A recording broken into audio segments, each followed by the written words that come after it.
Hi everyone, আসসালামু আলাইকুম। আমি আজ আপনাদের সম্মুখে আরেকটা নতুন ভিডিও নিয়ে হাজির হয়েছি। আমরা তো আসলে অনেক পেশায় আমাদের সম্মুখে দেখতে পাই, কিন্তু কোনো পেশাকেই ছোট করে দেখা ঠিক না।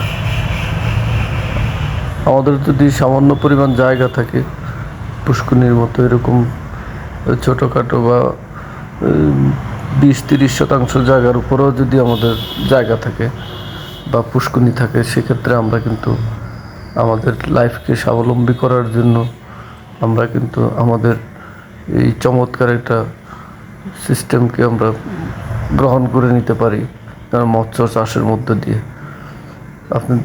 আমরা দেখতে পাচ্ছি যে এটা এমন একটা পদ্ধতি, যে পদ্ধতিতে আপনারা আপনাদের লাইফকে ইজি করে ফেলতে পারেন, স্বাবলম্বী হওয়ার মতন একটা চমৎকার একটা ওয়ে।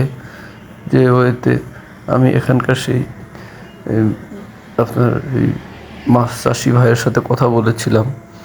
ওনার বক্তব্য হচ্ছে যে আমি 6,000 পাঙ্গাস মাছের বাচ্চা ছাড়ছিলাম, এখন প্রায় 4,000 মতো আছে। তো এই এরিয়াতে অনেক উপর পর্যন্ত পানি উঠছিল, কিছু পাঙ্গাস চলে গেছে, বাট এখনও 4,000-এর বেশি পাঙ্গাস আছে। আপনারা দেখতে পাচ্ছেন ওনার 4 থেকে 4,500 পাঙ্গাস এখনও রয়ে গেছে। এক একটা পাঙ্গাস যদি 1 কেজি করে হয়, 1 কেজি না হোক অন্তত যদি আপনার 3 পোয়া পরিমাণ হয়, তাহলেও আপনারা চিন্তা করে দেখেন কত মন পাঙ্গাস মাছ এখানে আছে। তাহলে এটা অনলি 6 থেকে 7 মাসের মধ্যে এটা করতে সক্ষম হয়েছে।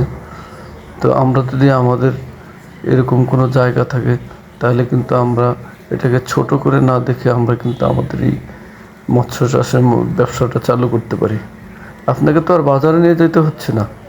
আপনি এই মাছটাকে কি করবেন, জেলে খবর দিয়ে নিয়ে এসে ওজন মাপ করে ওজন দিয়ে আপনি মাছ বিক্রি করে ফেললেন, আপনার গায়ে লাগলো। তো সবাই ভালো থাকেন, সুস্থ থাকেন। আপনাদেরকে পরবর্তী নতুন ভিডিও নিয়ে আমি হাজির হব। সবাই সাবস্ক্রাইব করে সঙ্গে থাকুন। সবাইকে অনেক অনেক ধন্যবাদ। আর আপনারা প্রত্যেকেই এই ধরনের পরিকল্পনা হাতে নিয়ে জীবনটাকে ইজি করে নেন। সবাইকে ধন্যবাদ। আসসালামু আলাইকুম।